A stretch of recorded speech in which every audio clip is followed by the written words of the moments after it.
Alright guys, we're going to start on the Giza Plateau with the Madiculture, the so-called Madiculture. If you want more information, then check out this video from Ancient Architects. This is going to be long, this video. I'll try and go through it as quick as I can. This is not a definitive guide to history. It's just what I think. So, we find in Egypt what they call the Madiculture, and basically guys, in burials they dig these pits, tombs, holes, and it's sort of like an enclosure with a deeper hole inside it. We find burials in the fetal position, sometimes with a vessel, sometimes with a pet, usually a dog or a fox. Fetal position, just like we see at Karahan Tepe, in a hole in the ground. This culture was amongst the first peoples to bury within a container. We find examples of pottery from these guys. Now, what I'd like to show you about this, comment about this, is this is an amphia.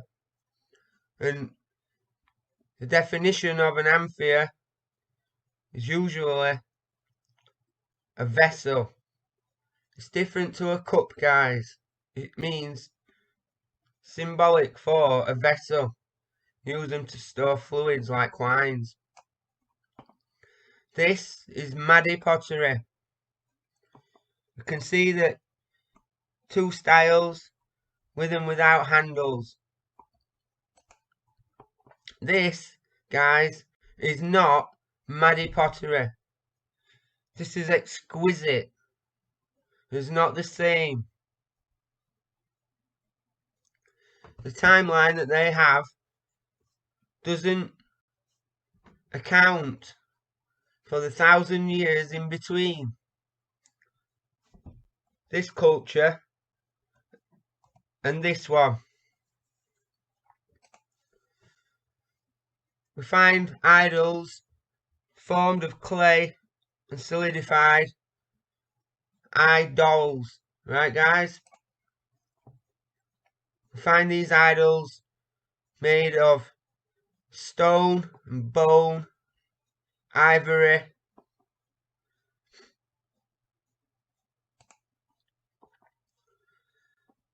common idols that we find in the pre-dynastic culture are two. One's a female, guys, and one's a woman. And what I'd like you to notice is the eyes, the big round blue eyes, the massive eyes, and the dots, guys, okay? And of course, the counterpart for them is the man with the erect phallus, which by now we're quite familiar with. Also in this culture at Giza, the Madiculture, we find this idol whose base comes down into the amphia, the vessel, and she has a bird-like face. She of course has her arms raised in the air, again something that we're now becoming familiar with, guys. We also find this ivory in pre-dynastic. We see this guy, he has extremely big ears. We find lots of these guys, again, what they say is sex toys, guys. Now I'm not going to jump forward where I can help it on the timeline to cultures in the future, but I have no choice here, guys, because we're really at the beginning of the story after the eviction, or around that time, guys. So I can only go forward to compare. We can instantly see layers to this symbology.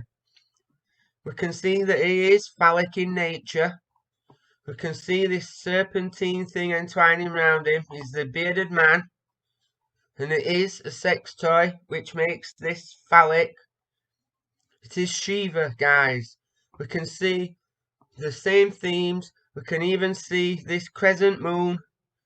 We can see this ring here, which of course on a deeper layer is the Prince Albert, and we can see how we and they use symbology, guys, because instantly it's a banana, but you know exactly without even thinking or any explanation what this is portraying. Yeah, it's simply a banana. This is the symbology, guys, how it works in your mind, and that's subliminal when you don't have to think about it to work it out. We find these idols from the Mahdi culture, guys. Plenty of bearded men, and also wearing the regalia with the fingers coming around the front, guys. And now you're familiar with this again already. This culture, this pre-dynastic culture, what they call the Mahdi era, was the first attempt for Cro-Magnon, children of Eve, to preserve their bodies. Mummification. We find skulls plastered over with mud. This is very interesting, as we'll see as we go on. We also find the first use of jade. Jade for agricultural tools like axes and digging implements. And we find jade idols. Notice, guys, the nose, which screams to be a canine animal, and the ears or the cleft skull. We'll leave it there for now, but this jade artifacts, guys. We also find these, which some say are boomerangs, some say are again phallic designed sex toys, guys. We don't need no men, early feminists, guys. We also find these artifacts, which some people call clappers. The hands, okay? The hands with circles with a dot, circumpunct, and the bangle bracelet. We'll get to these soon. We also find plenty of hair related items, usually made of ivory. Hair combs and hair pins. See these hair pins are topped with birds. The other stuff's very interesting. We see the green man, the stag, the reared up bird, swan. We see this U shape with the bar in the middle, the W, okay guys, and we see this really interesting figure, which at first glance reminds us of the Squatter Man Osiris glyph with the U cup shaped symbol. Now this is where I'd like to point out, guys, this photo of this pre-dynastic Egyptian ivory hairpin. I have an actual photograph here of it. We can see it's in a T-shape. It has the dots on the top, and it has the two birds meeting, coming together on top of it. And I've always held that this artifact harkens back to the Tepes, guys, with the birds and the rituals that went on here, and the dots on the top of the pillars, all of it, guys. And I'd just like to say thank you to somebody As you can see now, we have a paid version of Screen Recorder. Hopefully you can see the cursor, guys, and there's no watermark. We'll move on. This is a very, very interesting ivory comb, which they call pre-dynastic. We can see interesting symbols on here, guys. We can see the temple or city, the serpent and the bird serpent, the city of the bird serpent, or the temple, guys. And this is flanked by two wasp scepters, and here we see the ankh. Above this, raising up, lifting up, carrying up, we can see wings, and we can see a jawbone. Okay, we can see this jawbone contains a bird, which is the car, the spirit. Okay, guys. We can also see very closely, guys, this stick man. The stick man, like the stick man on the artifact in the Sanliurfa Museum. The stick man, we can see his body and his two legs. We can see his arms, and he doesn't have the bird skull Adam costume, guys. Now he has the half hat, the turtle helm, the China man, the China hat. It reminds me of Raiden, guys. Okay? This with the jawbone. This is very interesting, guys. Now, these, as I'm sure some of you might already have wondered, these palettes, they are clearly not from the same culture. I put it to you guys that these are after the flood. The Narmer palettes. There's more palettes, guys. There's quite a few of these. Some interesting things we can see on these Narmer palette, guys. We have these bulls, which have symbology relating to Hathor, but they have the square nose. This is Hathor. At the top, we see what they say again is a city or temple. We see the T shape right at the top in the center, and this has in it a fish, which they say is a catfish, and this other symbol, which could be the chalice or something coming down. I'm not sure, guys. We see beheaded men. We see the standards.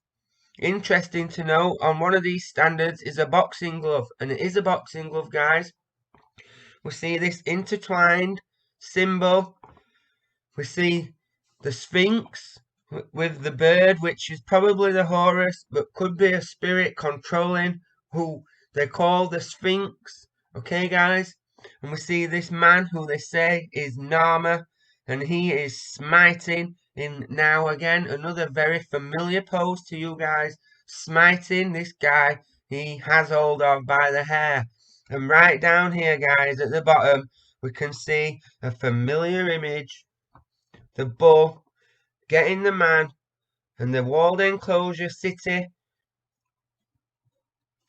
We'll move on. Like I say, guys, there's plenty of these palettes.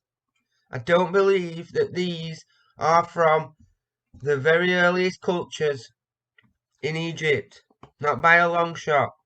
On this one, we can see the man, the bull is now a lion, and there's plenty of other things going on. In this, we can see the bull doing the same thing with the man and the city, the strong city glyph emerging with a lion inside and a jar and other stuff again, guys. We also find, which they put in with the pre-dynastic Egypt culture, and they lump it all together, but it's clearly much later. The Gebel al-Arak knife. This is on display in the Louvre Museum. Very interesting, guys. At the top here, we have the master of animals, the man between the two lions, guys. Now, these are heavily influenced by Mesopotamian culture, which, as I've shown you, is after the flood.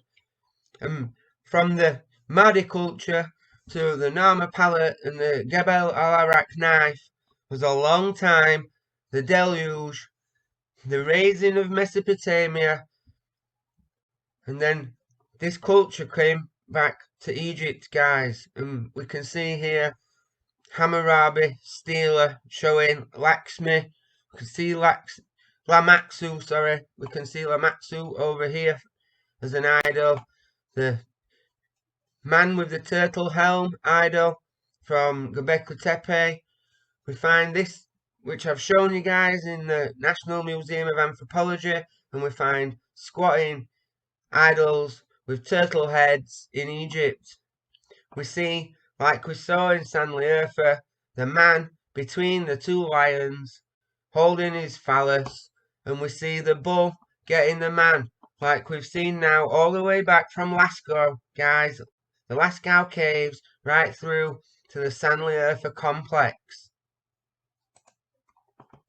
I put it to you guys that the Narmer palette shows a memory, not a record from the time, but a post-flood memory of Cain slaying Abel. He buried Abel in a hole in the ground on the old burial hill. Okay, guys? This here from the Hocus Pocus. Some of you will be familiar with this. They love putting all this stuff in the media and pop culture, guys. Now, the old burial hill. As I said, Ancient Architects explains his findings about the grotto in the Giza Pyramid and how he believes it might be related to a Madi culture burial. Now, of course, when I saw this, I couldn't believe what I was seeing. It synchronistically went hand in hand with my work, guys. If you want academia to try and prove this stuff, get yourself over to his channel. It's just a shame that they don't entertain the deeper things.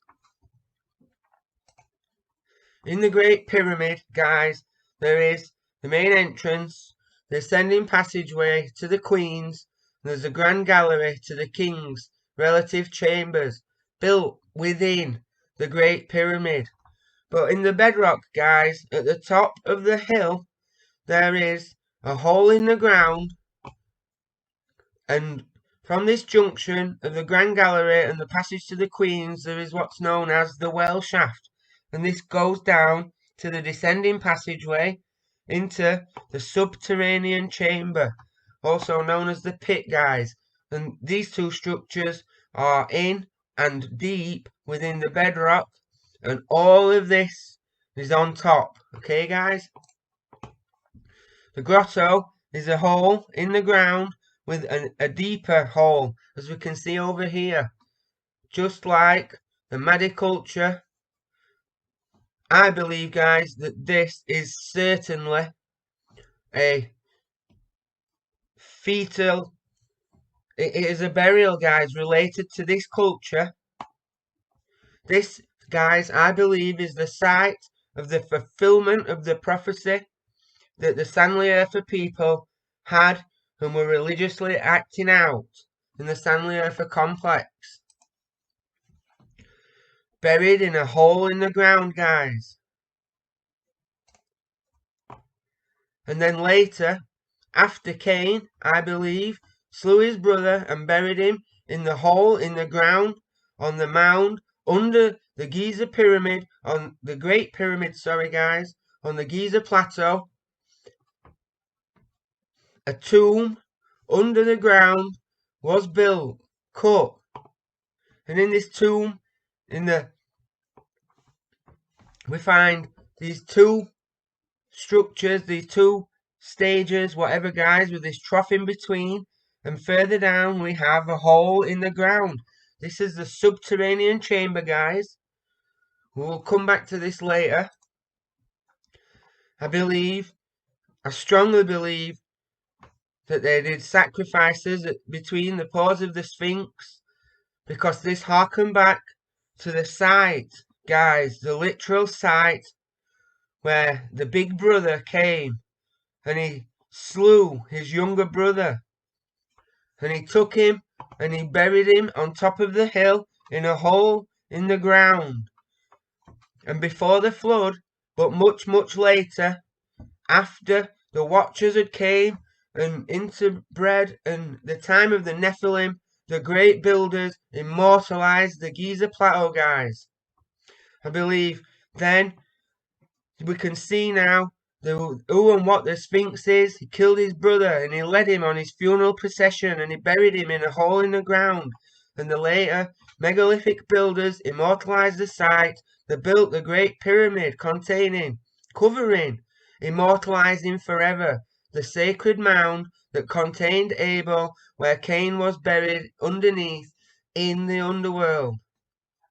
And then, of course, we have the homage to the gods. We have the Masonic tracing board, the Trinity, the pyramid for the Father, the pyramid for the Mother, and the pyramid for the Black Sun who came down and possessed Cain and became the Horus. And so much more, guys, but we're going to be here for a very long time, so swiftly moving on. That is my quick rundown theory, guys, of the Giza Plateau and the Great Pyramid. I'm not sure, guys, and I don't want to blaspheme. Perhaps the builders built the queens and the kings with intent for it to be the burial place of Adam and Eve. Maybe not, I'm not sure. Maybe that was their intent, even if it's not true. We read in the book of Adam and Eve, they were buried in the cave of treasures with great pomp and ceremony of the day. Now this may not be true, but it is certainly what I believe that this culture and people believed, guys.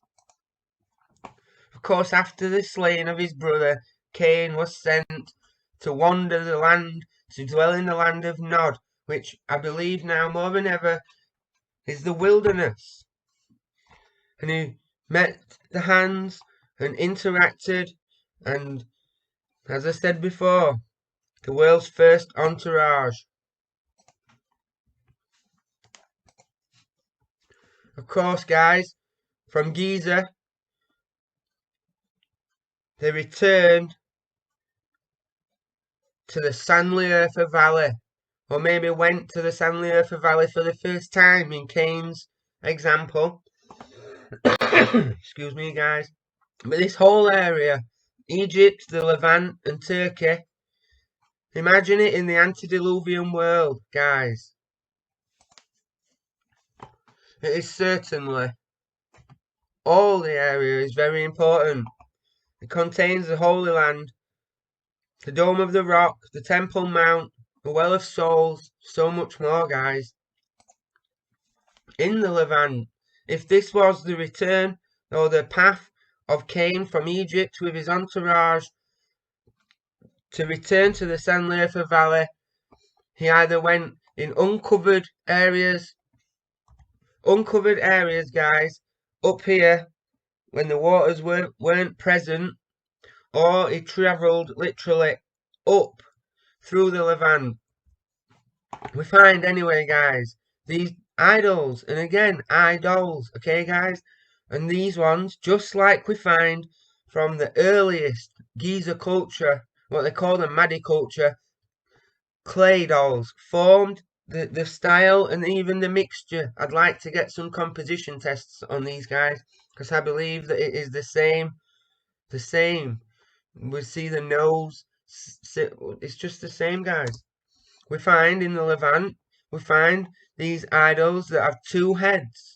Notice the eyes, and they are definitely, guys, wearing masks. This is not their face, they're masks, okay? The eyes, the Sampaku, just like, well, guys, we'll get there. I don't want to go forward if I can help it, guys. Another familiar, by now, representation of these faces, two heads in one vessel, holding hands. Again, guys, we find idols in pairs. We find this female feline type idol, and we find this one with two heads, guys, and one has this sort of crown-like thing on his head. We see the up chevron as well, guys. Now, if you remember the plastered skull from the Madiculture at the Giza Plateau, or the Giza Madiculture, we start to find these throughout the Levant. Throughout the land, we find these plastered skulls. We also find the stone-carved heads with the T, nose and brow, and we find these masks. We find lots of these masks. Maybe this is inspiration for Friday the 13th and Jason Voorhees. There's plenty that look like hockey masks, guys.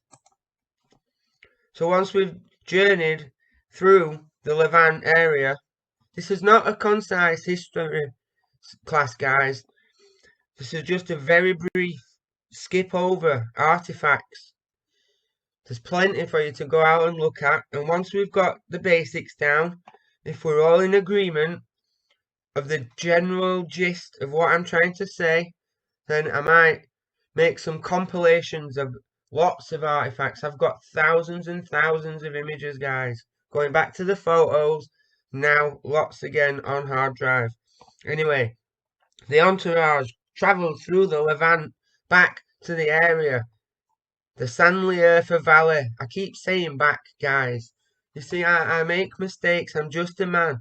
I do believe, I'm sorry that this gets confusing, guys, but I do believe that Cain was conceived and born, and he slew his brother in Giza and travelled up. This would have been his first time in this area.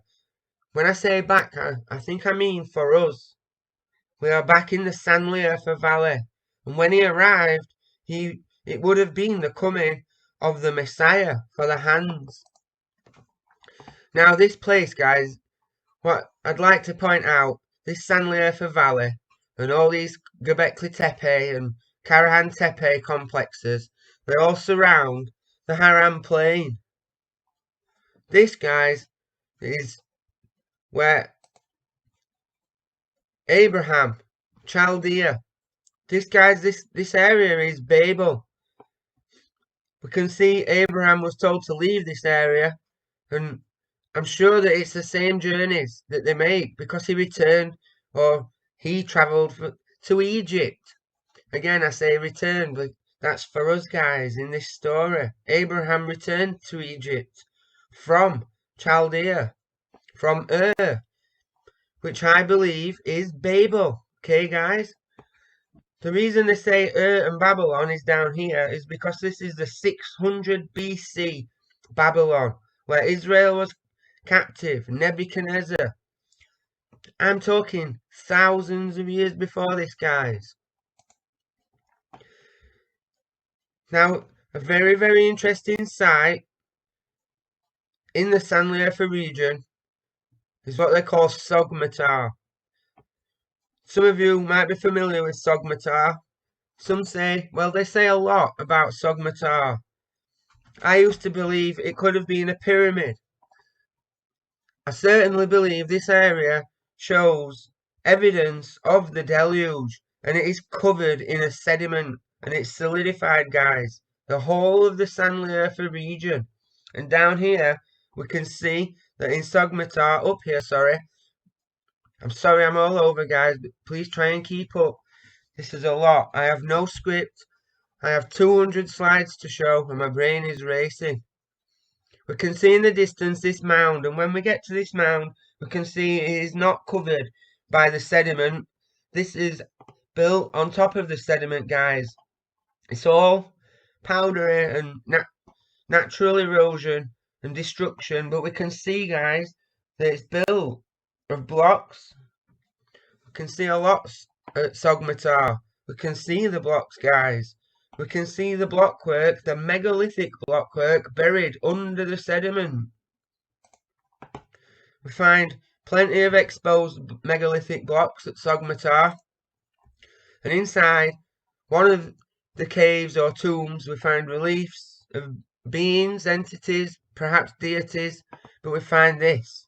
And this is what I want to show you, and what I want you to remember from Sogmatar is this crescent symbol on a stand, the X probably later carved or recarved maybe, I don't know, but this symbol, guys, which should remind some of you of the Knossos horns and much more, but the symbol of the crescent on top of the stand. At Sogmetar they find these chariots, these carts with wheels.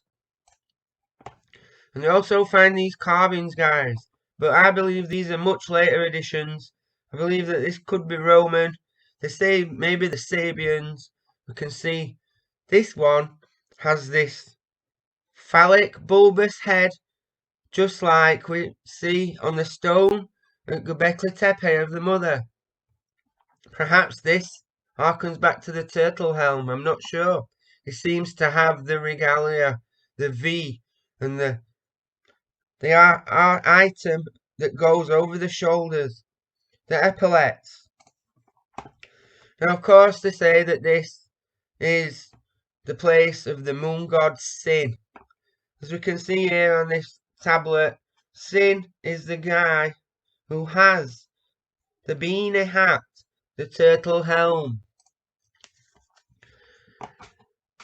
Adept Expeditions, guys, will charge you money to take you on a tour to Sogmetar to tell you that Sogmetar is the unsuspecting village of Sogmetar, that the biblical Moses sought refuge and lived after escaping Egypt.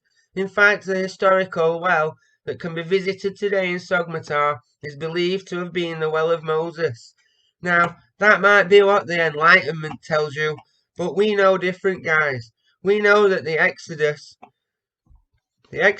guys, the crossing of the Yom Suf has been proven to be the Nuweiba beach. And in the Red Sea, we find the chariots and remains. And we know that the crossing, guys, went into Saudi Arabia. We know where the Midian well is, guys, in Al-Bad. We know where Jabal al-Lawz is, guys, in Saudi. And we know it is the Mount Sinai. And we can find the split rock of Horeb and the altar of the golden calf. We can even find the cave of Elijah. And this is all in Saudi Arabia, guys. It is not in Egypt, Sinai, and it is certainly not in Sogmetar. Save your money, guys. What we do see at Sogmetar is this mound, which I believe, guys, is the tower. That's it, guys. I believe that Sogmetar is, after the flood, it is the Tower of Babel in Ur of Chaldea. So that's that, guys. That's what I believe about Sogmetar and the Tower of Babel. So there, guys, already now, I have told you what I believe about Giza and Sogmetar and the Tower. The Haram Plain, Chaldea, the Sanliurfa Valley, Babel. Okay, guys?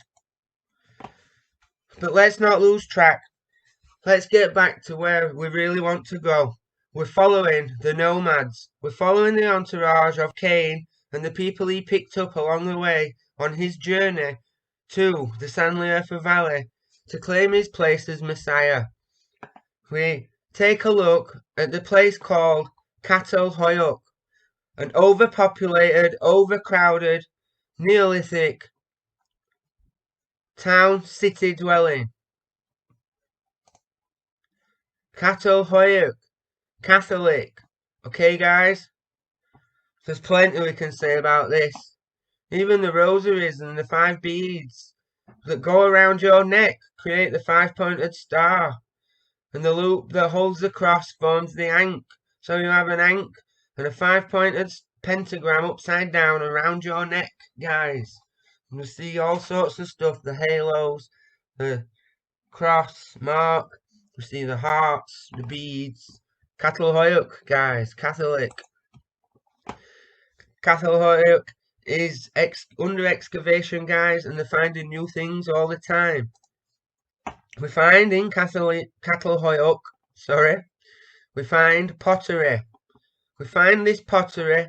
It is clearly early pottery, but it is in the shape, the bottom of an amphia, the vessel.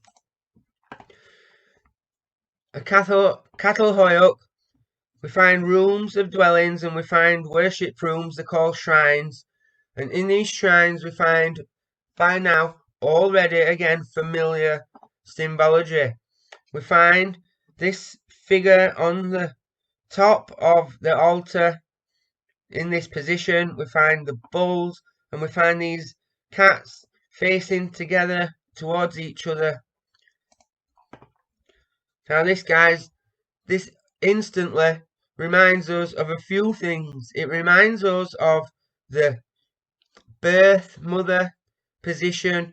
It reminds us of the squatter man, and it reminds us of the artifact we find at Navali Kori, which I said sometimes I used to think it was upside down, and it reminds us of the pillar at Göbekli Tepe with the lizard entity coming down. And we see again that this, whatever it is wearing a mask. And these are the artifacts that I was saying, guys. The sign of the pillar from the Tepe, the Navali Kori relief, and this. But it's not upside down, guys. Okay?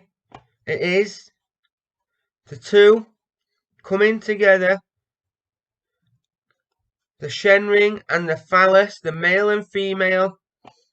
And I believe that this, guys, that's what this is. It is the phallus entering the female possession, Eve, vessel. That, guys, this tablet stone from Göbekli Tepe, this stone from Göbekli Tepe, I believe, is the earliest representation and the true meaning of the Ankh. I believe that's what this is, guys. This is the proto, the meaning, the Ankh. Now, guys, again, the symbology. We can see the male and the female come together. There's going to be lots of sexual connotations throughout this story, because how do you make a man? And also the feminist, where we don't need a man. We can see lots of things. We can see, if you know, that you recognize the mudras, guys. And then we begin to see more meanings and layers to things like the horn hands. Okay, guys? The mudras. What do you think this is doing if we move this over here, guys? Okay? So the true meaning, guys, where this is gonna get deep now. It's gonna get. So the true meaning is the two coming together. The as above, so below. This is the true meaning of the as above, so below. It is, of course, the Magi, the magician, that orchestrated all of this. We see the Ouroboros, we see the infinity, one hand raised, one hand down. They're coming together, guys, to put the male and female together and to possess it by the spirit of Baal. That is the meaning of the square and compass with the G in the middle. It is the meaning of the Ordo Templi Orientis symbol with the 5-pointed star in the middle. It is the true meaning of the Masonic 2 rods with the circumpunct. It is the circumpunct going into the vessel, into the womb. Okay, guys?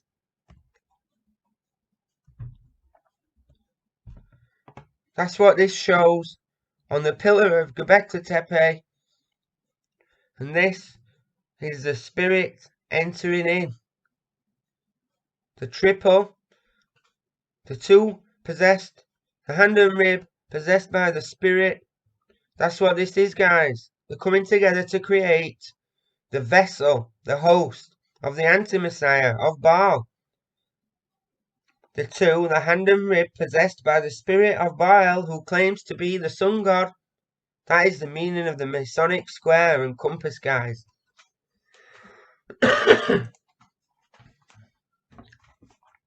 With that knowledge, we can decode the yoke right, blue lodge, Masonic apron, the host possessed by the spirit in the eye, coming down.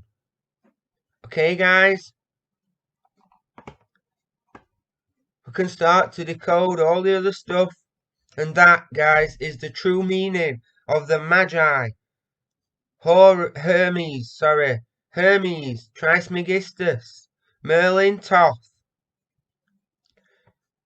Lucifer creating, the host, the vessel for the son of perdition, who would be his Messiah, the one who came that hailed the Magi as God. That, guys, is the true meaning of squaring the circle, transmuting the worthless lead to gold. We can see the Magi creating the two-part helix with the sun and the man. Okay, guys? This is, of course, the Baphomet with the hands, one up, one down, as above, so below. The chalice with the insertion of the fire. We can see the helix, guys. This is certainly a helix. It is a man possessed by the sun god Baal. And that is what they were showing at the New Year thing above the O2. Okay, guys, do you see? I've shown this in tablets. Now I'm showing it in the New Age alchemy of all the orders, the secrets, whether they are Masons or wizards and warlocks or whatever. It's all the same stuff. The Magi creating, manipulating people to come together and create the host, the genetic match host, hand and rib, to be possessed by the sun god. That's what this is, guys. All of it. That's what all of it is. And now, guys, we can understand who is the prince. The purple. Okay? The male and female possessed. You see the insertion of the spiral, guys, coming down. Here's some more. Do you see, guys? Do you see, guys? But you have been born in the tabernacle of your Molech and Quinn, your images, the star of your God, which ye have made to yourselves. Acts 7:4-3 tells us, yea, ye took up the tabernacle of Moloch, the star of your God Remphan, figures which you made to worship them, and I will carry you away beyond Babylon. Okay, guys? Do you see the circumpunct, the Masonic, between the two pillars, the star of your God Remphan, the Israeli flag? Israel. Good question. Those who say they are Jews, Yahudim, who are not, but are really the synagogue of Shaitan. So back to Catalhoyuk, guys. In Catalhoyuk we find burial shrines. We find the burials in the fetal position, and we see vultures, the raptors, taking off these beings that are left for them. We see in the depictions these guys are headless, that are being carried off by the vultures or raptors. And we see them either being dropped off or taken from these high up podiums. We'll get to what these are, guys, but symbolically they remind me, being from Yorkshire, of a mine shaft. Mine. We also see at Catalhoyuk these squiggles, which again harken to me about DNA, and we can see this helix type relief marking here. Something very interesting that we find, guys, at Catalhoyuk is hands, but they're not silhouettes of hands, they're painted. The painted hands, guys, and they have a hole in the middle, which I believe represents the eye in the hand. And also at Catalhoyuk, guys, we find men being possessed, taken on by these dots. We can see clearly now the dots going in as a swarm at the bottom through the goatsy, and they work their way up till they're in the crown chakra, till they're taken the pineal, they are in the head, the dots, the head full of dots, guys. We also see at Catalhoyuk the boar, the swine, with the black circle, guys, the black dot, the borehole that we saw at Göbekli Tepe, with the reptilian bird serpent, feathered serpent imagery, the boar, the black dot at Catalhoyuk, Catholic, connecting the Tepes right through to the Catholics. We find at Catalhoyuk, we find the master of animals, the two lions facing each other, but not between a man, but between a pole, the Asherah pole, the phallus, guys, Shiva's lingam.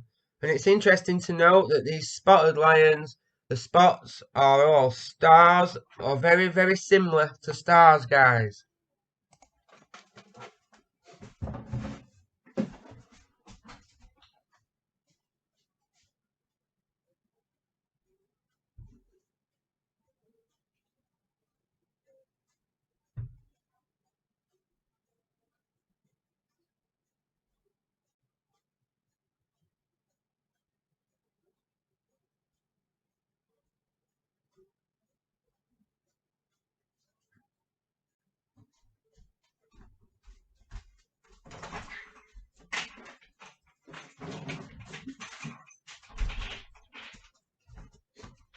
I'm very sorry about that, guys. To pause this video and edit it would mean I have to sit through it all twice. So just skip it on. I'll put a message in the comments, I think. Anyway, guys, we can see at Catalhoyuk that this symbology is clearly the same as what we find in the Sanliurfa Valley of the Master of Animals, flanked with the two lions with his pole in his hand. We find more of these carts at Catalhoyuk.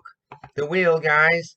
The wheel's been around since the beginning. Well, since the fall, when the guy who speaks to the angels started going around and handing out secret knowledge to primitive hands.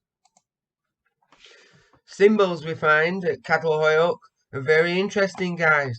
We find this, which is an 8-pointed star with two pillars in a zigzag fashion at each side, and inside each segment we can see a spiral.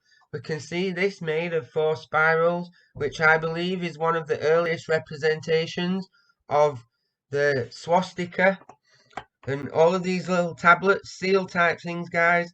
But this one here, this one is very, very important. It's very interesting. We can see, guys, there is 2 crescents with an insertion which looks like a double helix. It is also led as a chevron coming one way and a chevron coming the other. The square and compass, guys, with the circumpunct in between.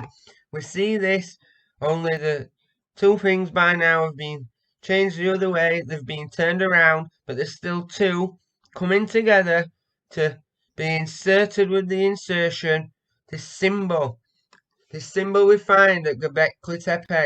That's here, guys. It's not very clear, but if you remember the I's and the H's, there you see the symbol from Wicca, pagan symbol, guys. It's all the same stuff, and now you know what the origins of this symbol, this pagan Wicca symbol, is, guys. The 2 coming together to make the host to be possessed by the spirit of Baal. Some of you guys might be familiar with this meme, which goes around showing the symbol on a war gear medicine man. This guy is Aborigine, and he bears the symbol found at Göbekli Tepe, and this can be found on plenty of Aborigine artifacts. As I said, guys, some of you might be aware of this meme, but were any of you aware of this at the Queen's funeral, guys? Do you see on his chest right here? Okay, guys, we can see him stood while the coffin of the Queen is on a checkered floor. He is stood over, giving the rites, I suppose. I'll show you this at Karahan Tepe, guys. It all goes back to there, but check this out. I'd like to show this close up. To be clear, there are two purple round, what are, I believe they're cotton, but they seem to be meant to be jewels. Just to break this down, what are you saying, guys? Shen Shen. Now, of course, the funeral procession itself of the Queen had great pomp and ceremony, and it had all the elements. It's very, very important, guys. Sign of the times. We see the family all in the regalia, and we see Red and Hairy doesn't have his regalia on. He wasn't allowed. We even see a goat. Now, I know this goat is the mascot of some Welsh brigade, but supernaturally, guys, this is how they bring it all together, supernaturally, and then all the meanings are there. The funeral procession has never gone away. Egypt, over here we see it in Jerusalem, we see it with Alexander the Great and the Greeks, and we see it right down to today. We see this harkens back, as I've shown before, to the journey from the place of the sacrifice to the place of the burial, to proceed in the rebirth, the death and rebirth of a god. Now I believe this is the platform, guys, where the shaman stood over the burial and gave rites like we've just seen in Westminster. And once he's in the black and white checkered floor, that's when he starts to traverse the dimensions of the underworld. Back to Catalhoyuk. Here is another slate with reliefs of the two facing lions covered in the star spots and dots, guys, which is unclean spirits in their host. Here we see the man with the V-shaped collar, the regalia, and what looks to be an animal. Could be a bull, but it's all covered in dots, guys, and he is sitting on the bull. At Catalhoyuk we find a Fatimama goddess idol, which is sat on a lion, twin lion-headed throne. Okay, guys. We also find this, which seems to be a twirling figure. It reminds me of the twirling dance on the Ipek goat. We can see the swastika on it, guys, clearly. It could be a mother goddess. It could be beat. I'm not sure, but it is in the chariot. Now, guys, at Catalhoyuk, they have found these two highly interesting artifacts. This one I'll come to in a minute. We find this ceremonial knife, this ritual knife, guys. We can see this serpentine infinite Ouroboros with a head what looks like Yoshi, as I can best describe. Now, I said about the turtles from Mario and the styles in the previous video. Now compare this style, guys, because all these various styles can be seen throughout history. They never go away, and they're channeled. They're all channeled, guys. And another thing, this blade is exquisite.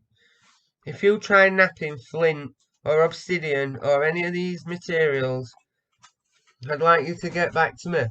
This knife, guys, this is exquisite. And of course this guys, this trinket seems to be some sort of palette where we see the V, excuse me, guys. Right, not in and out, it's not there.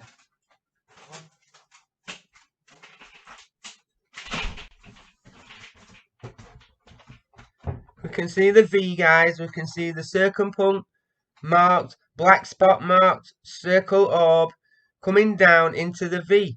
And we can see these three, which is the fleur-de-lis, guys, or the three serpents of Göbekli Tepe, flanked by the two pillars, look, with the chevrons.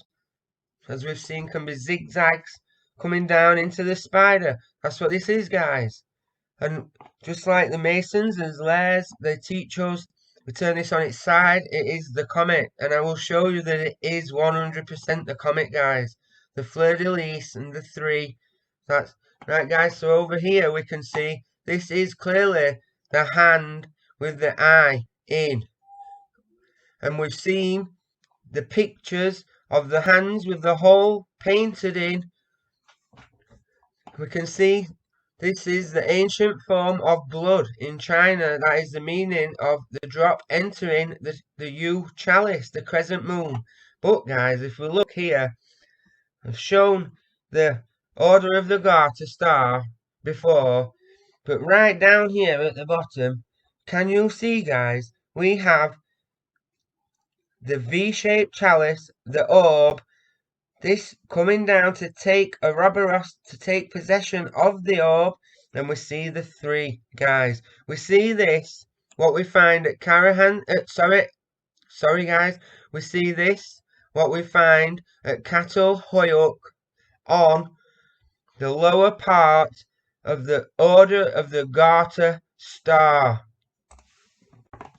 And just to quickly break this down, guys, we'll see that the Garter star itself is the 8-pointed star of Ishtar. We can see the Ouroboros serpent eating its tail, complete with an eye, and it has eaten the egg, guys. And above it, the cross of the mark, the red cross, and we see that it is in the Ouroboros. And now we notice underneath, guys, we see the V with the, this is important, this little swirl on the end. I'll come to this in 1 minute. We see this V crescent symbol.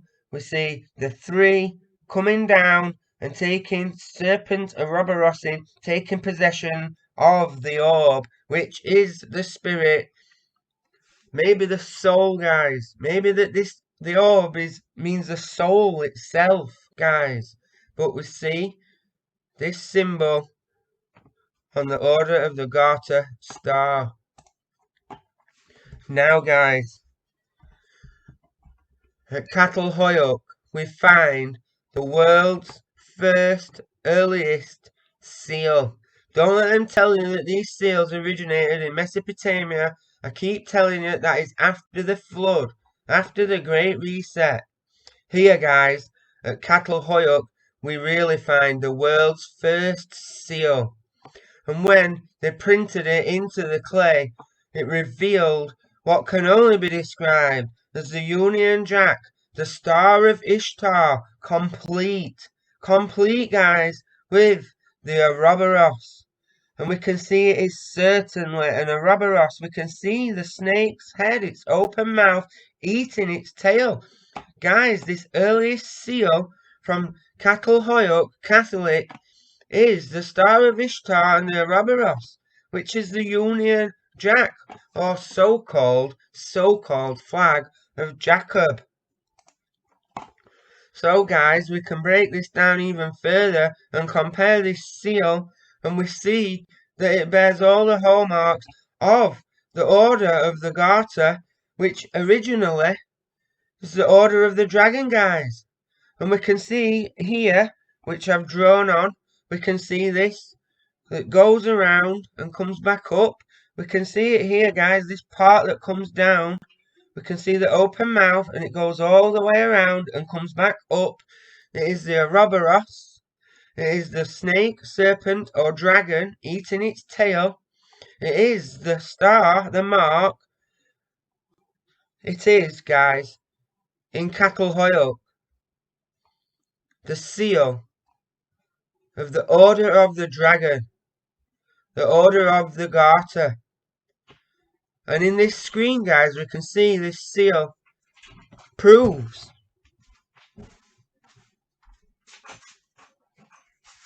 come on now, this is not fair. Enough. Get in that bed. So sorry about this, guys. Pesky dogs. This seal, guys, proves the stretching back of the Order of the Dragon, the Order of the Garter, all the way throughout time it has existed. right back to Çatalhöyük in Turkey. Also, guys, at Çatalhöyük, we find these plastered skulls have progressed, and we see the horns of the bull, the horns of the Anunnaki, guys. Before the megalithic builders, before the flood, before Mesopotamia, after the Madi culture, and after the journey sojourning through the wilderness, Nod, through the Levant. In Turkey, guys, we find this, which I believe is amazing. Now, we know that this is pre-deluge and the landscape would have been different, but I'd just like to show you that academia agrees on the route of this journey up through the Levant into Europe and splitting up into Europe, spreading over into Western Europe, Germany, France, Spain and England, and also curtailing back up through Ukraine and Russia and heading over to China. We can see this separation here occurs, guys, according to academia, this separation splits. It occurs at the Danube, and the river Danube, guys. Which makes this even more interesting because so they journeyed up after they left the settlement of Çatalhöyük, the entourage, and they left the people to continue what they had been shown.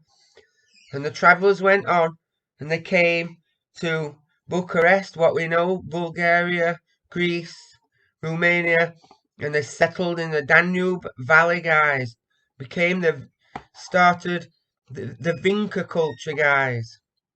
Now the Vinca culture have square houses with stucco adobe walls and thatched roofs. We've excavated these square houses, and we find all sorts of interesting things, vessels, amphitheaters. We find totems with the bull head, spirals on the wall. We find all sorts, guys, and we find they have these containers. The Vinca culture, guys, is where we find evidence of agricultural knowledge being given to them. Cain was a tiller of the ground.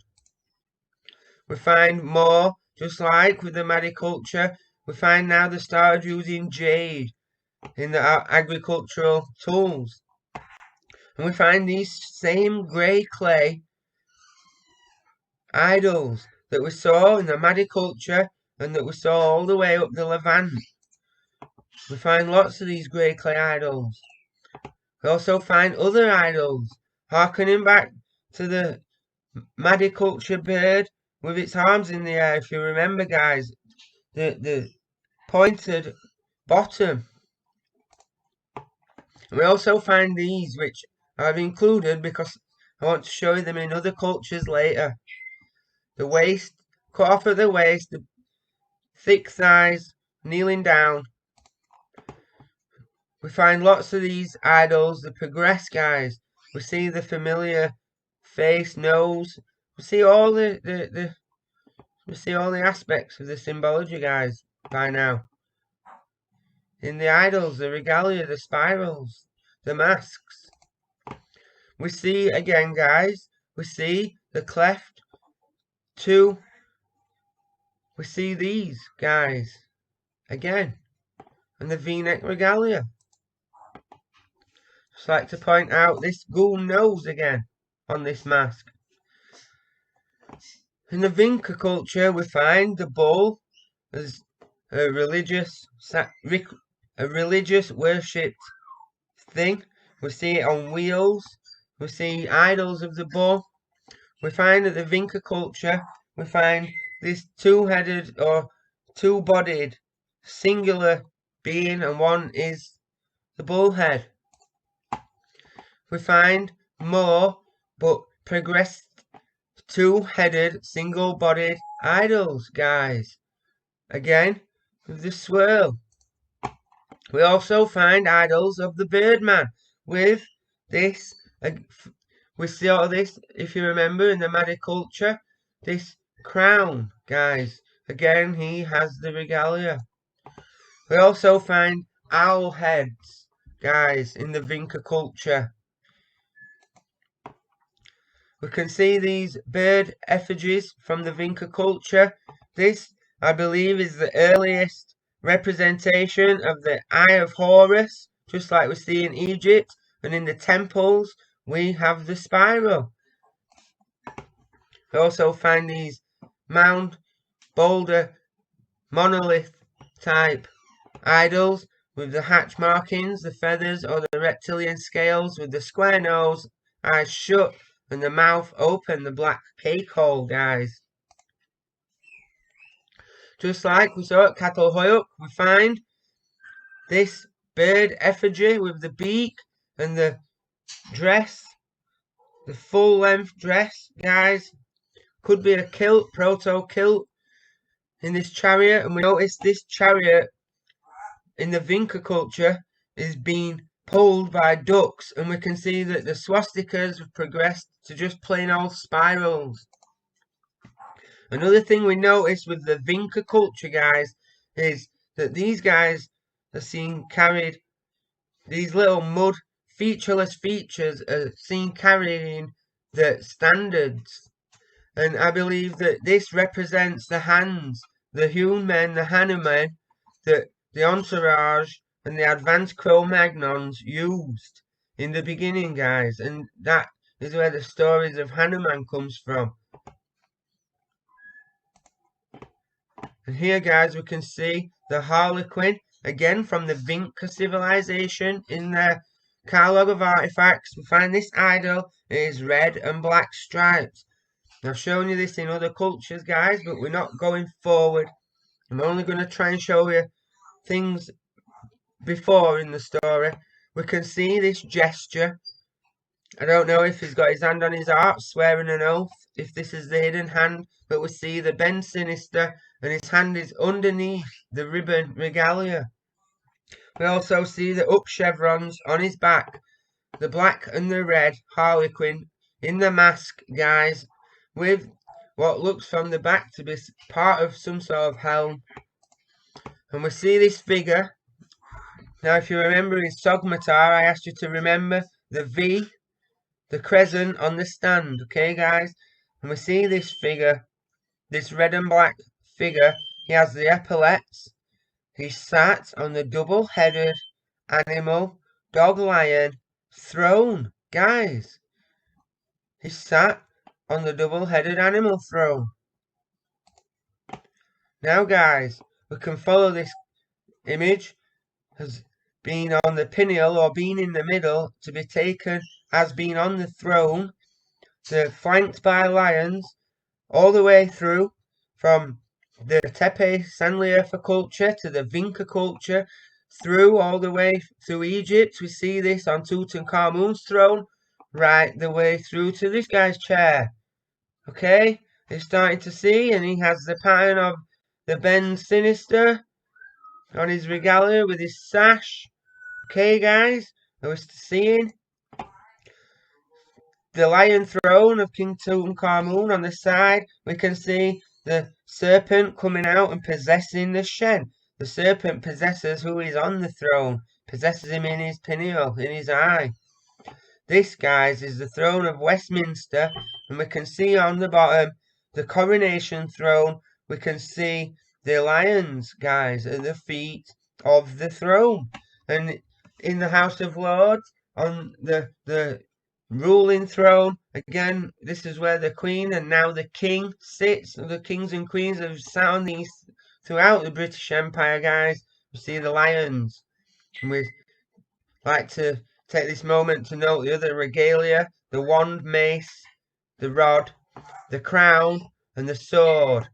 Now, interesting, guys, underneath the throne we see the stone of Jacob, the stone of destiny, the throne of Scone. It's also known as Jacob's pillow.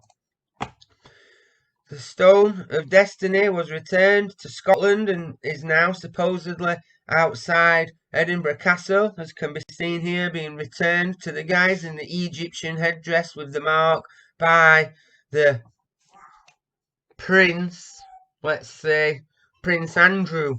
We all know about Prince Sweatalot.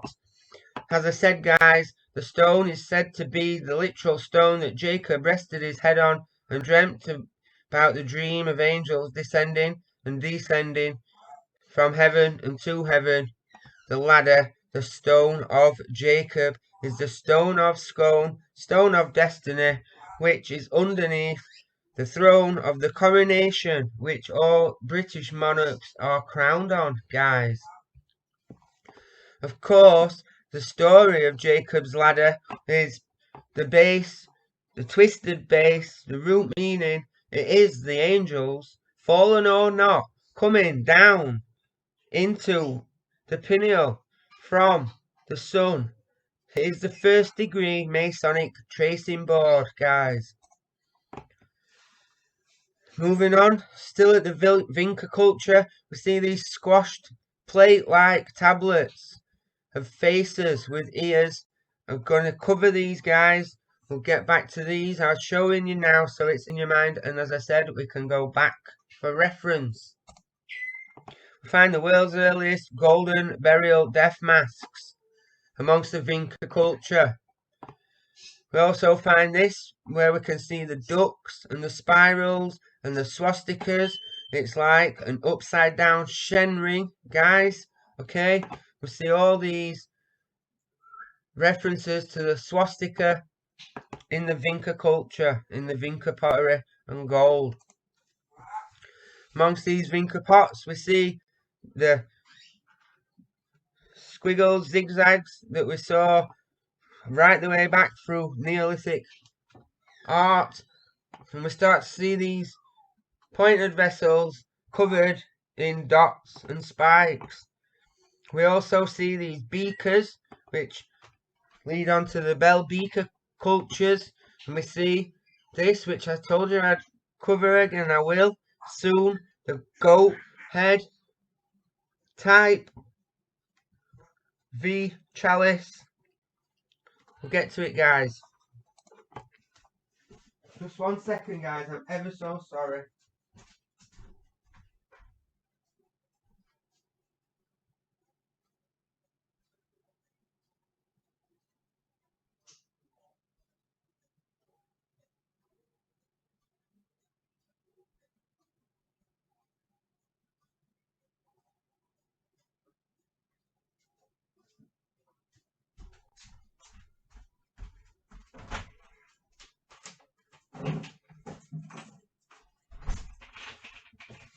So sorry, guys, about that.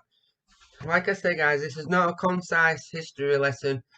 This is putting together a few artifacts with interesting imagery and trying to tie it all together to work out the true story of history.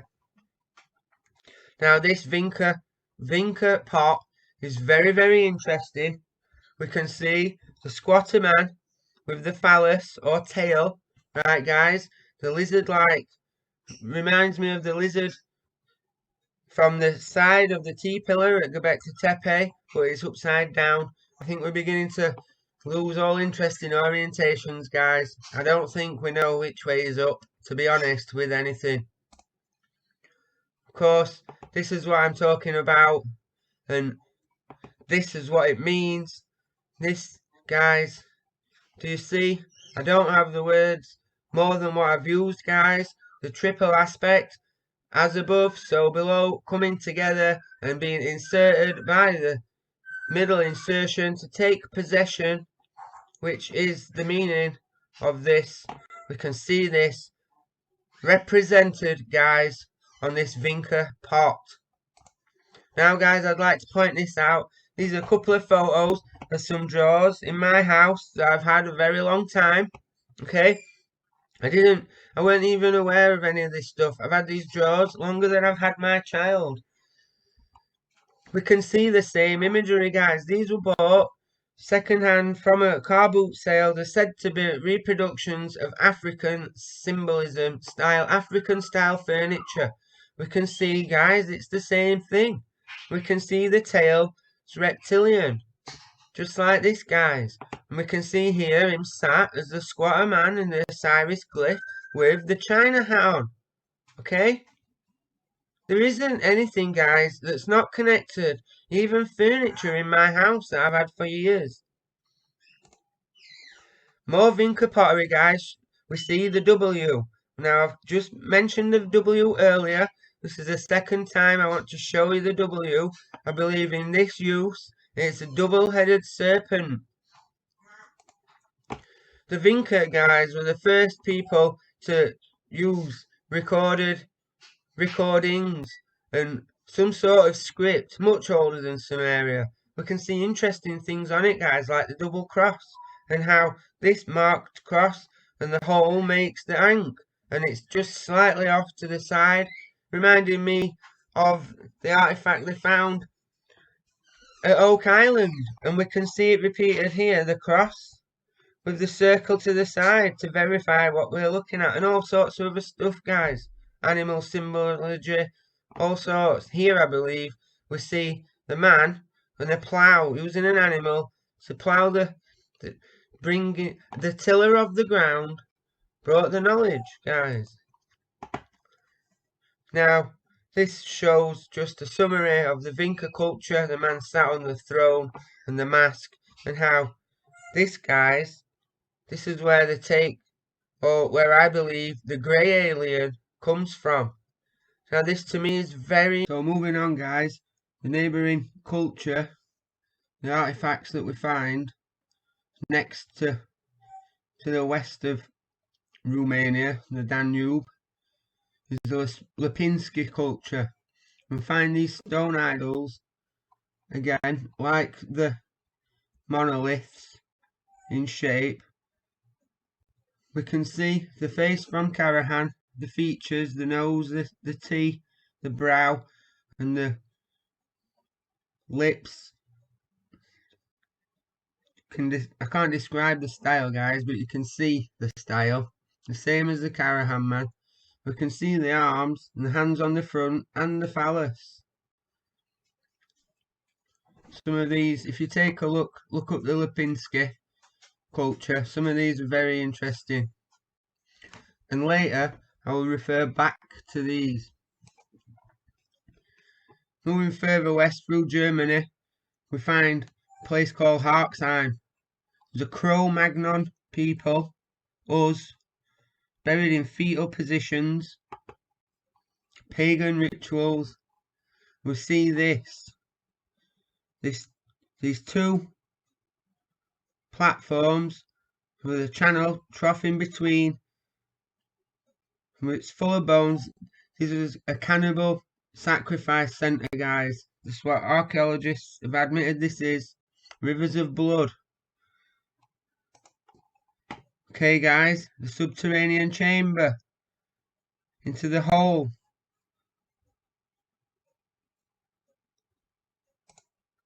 Okay, guys, it's called Harksheim in Germany. Most of these cultures are cannibalistic. Going the other way, to the east of Romania, we come to Ukraine, where we find the mounds with megalithic stone circles, as we can see here. But I believe this is added after what we find underneath. More pagan fetal position burials. In Ukraine, we find idols. We can see the same themes, guys. We can see this one cut off at the waist with the thick thighs. You can see this one shaking what it's got, and this one with the spirals and the pointed beak-like face coming down into the point, the amphia, the style, just like we saw the Madi culture on the Giza Plateau, guys. Now this, what's found in Ukrainian pottery, we still see the silhouette of the Fatimama, okay, Sophia, Pachamama, whatever you want to call it, we still see the silhouette, but we notice these big round eyes, just like the big round blue eyes on the Levant idols. of the woman. Come back to this, guys. This is from Ukraine. Also in Ukraine we find the bird made out of ivory with the world's, or one of the world's, earliest representations of the swastika, which we've already seen at Catalhoyuk, but these cultures are intertwined. The Aryans and such are not the first to use this. This is my point, guys. And same with these bracelets. We find these bracelets with the same symbol. I put it to you guys that the swastika is the sun symbol, and this is where in the Nineveh reliefs we can see a birdman and a humanoid figure stood at either side of a tree holding a pine cone and a bag, and they've got a watch. What they call is a watch, guys. It's not a watch, it's just a bangle with a sun symbol, and I believe that that is a later memory of this type of relic, the bangle with the sun symbol on it, the swastika. Because the swastika, guys, I believe the meaning of the swastika is omnipresence.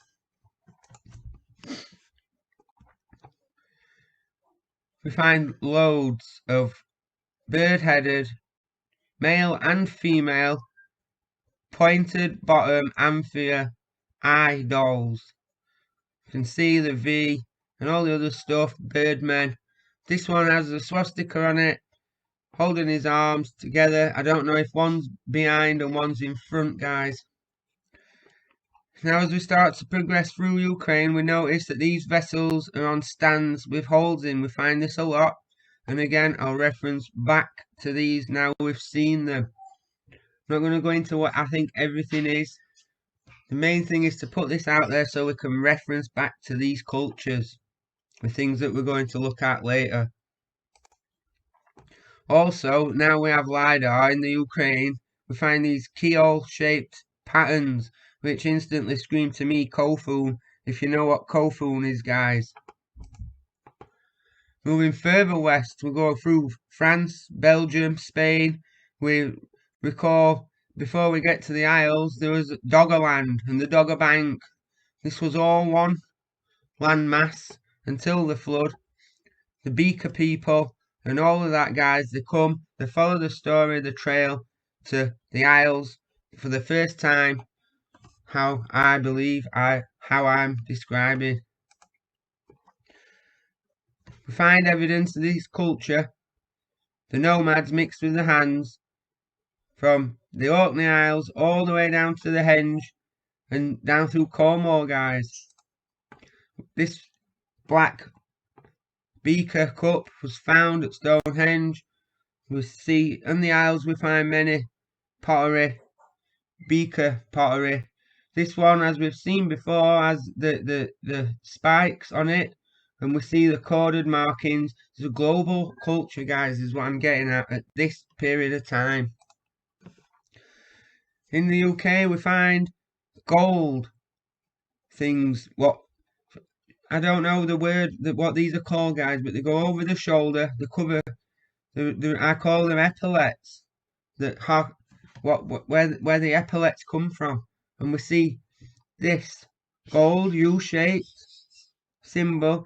We find these all over the world, Egypt, Mexico, everywhere. We'll find these in England too, guys, with the two big circles at the top and these gold hats. We find miniature versions of these, which again is most likely a sex toy, but we find big ones which gold hats. We find sacrificial blades and all sorts of interesting things, guys, in the Isles, which we'll cover later. At Orkney, we find this drum with the X on it. We find these plates, tablets with these markings. Again, the hatch marking, the bird and the reptilian in one thing. We find this, which I believe is a temple, or showing a temple, and as above, so below, because we know about the temples made of bricks, We know about the temples not made of hewn stone, but we also know you are the temple. We find these spheres, geometric patterns. These are quite phenomenal and misunderstood, guys. We also find very similar markings to what we find all across the globe. We find the double helix with the insert. We find early script. We find this, guys, in Orkney. Forget the location. See the two pyramids, the two arrows, the 2 points coming together, and the insert, guys. Now some of you will remember that I covered this. NEXT pointed this out and he said it was a Minoan axe. I followed it up saying that I'd had images of this from all over the world and it was known as the golden axe, not the Minoan axe. Well, it is this, guys, from the Tepe, and I've shown you it is the two with the eye insert coming down. It's all the same stuff. It is all the genetic match. 2 parts, half and half, coming together, and the insertion, and at its base level. Well, guys, we know all what it is now. We also find this Ouroboros bracelet at Stonehenge. The Isles is just full of this stuff. So now we might move on the other way and end up at the Jomon culture in Japan and take a look what we can find there. Jomon lived in square houses, some built at floor level, some on stilts, but in the middle of these square houses in the Jomon village we find this structure, which reminds me instantly of the Pyramid of the Magician at Uxmal. We find these structures which I believe they put their dead on for the vultures or the raptors to come and take, which is reminiscent of the tower that I showed you from Catalhoyuk. I believe that the Mine Tower is symbolic of this. I also believe that it is why they did the ritual sacrifices at the top of the pyramids in the Americas. But the Jomons have the tower where they put the dead for the vultures, guys. We find pretty much all the same stuff, guys. We find the same styles. We find identical faces from the Valikore and all the other cultures all mixed together. We find the spots. We find the men with the pigs and the boars. We find these things. We find the phallic sex toys, guys. It's all the same stuff over and over again. We find many different Venuses, from the early ones made of bone and ivory right through to these, which show the same stuff, guys. She's got the hat on with the spiral and the crown chakra. She's got the crescent on the stand that we saw at Sogmatar and that we've seen elsewhere with the crossing. Guys, go back to the Sogmatar clip and look at the crescent on the stand with the cross. This is a Jomon culture we're at now, guys, in Japan. We find idols with men covered in spots, look slightly similar in features, a bit like Hanuman. And we find the poses, guys. We find the as above, so below, arms up and down. We find this gesture, which I'm sure you're all familiar with. We find this, just like we found in the Vinca culture, and a hand in front and a hand below, with 3 figures and the hand being the fleur-de-lis. Just like the Vinca culture, guys, with the spots where the epaulets on the shoulders go. This is feline in nature. There's plenty of stuff. Look at this horse head guy. We find, again, guys, in the Jomon culture, an evolution of the idols, but the styles and the themes, like the phallus and the V for the regalia, and the spiral and the up arrow, mirroring the down arrow, and it all comes together now, guys. We know exactly what we're looking at, and we are still in the antediluvian age, before the time of the megalithic builders, while Cain was wandering meeting the hands in nod. We find these guys. If you note this one, I've not long since shown you the Ukrainian pottery and the big eyes, and I ask you to remember it so we can reference back. Well, now we're going to reference back, and we're also going to compare with the big blue eyes of the female, or the woman, sorry, in the idol from the Levant. We find more male and female pairs with the masks, and we see the lines coming from the eye of Horus, like we saw first in the Vinca culture. One's male, we can see with the titty that not only is this a female, we can identify this goddess is Titi. And here we have the crescent, which is, we show the layers now, guys. We come to see that the crescent on the stand is also the woman or the man with the raised arms. And then we see the man, the head, with his arms raised, and the crescent with the cross, just like we saw in Sogmatar. This is Thalia and Melopene, Sock and Buskin, the happy and sad faces, the masks of the theatre. Now this guys is Ahriman. Some of you have heard of Ahriman, Ahriman, Ahmed, Amun, Ahriman. We've seen the release of Ahriman in this famous event, guys. And sticking with the theme of theatre, this is the Phantom of the Opera. Of course, the Twin Towers are symbolic of the two trees, and in Back to the Future we see the Twin Pines Mall. The goal is to make it the Lonely Pines Mall. Well, mission accomplished, because the Freedom Tower now replaces the Twin Towers after the release of Ahriman, Amun.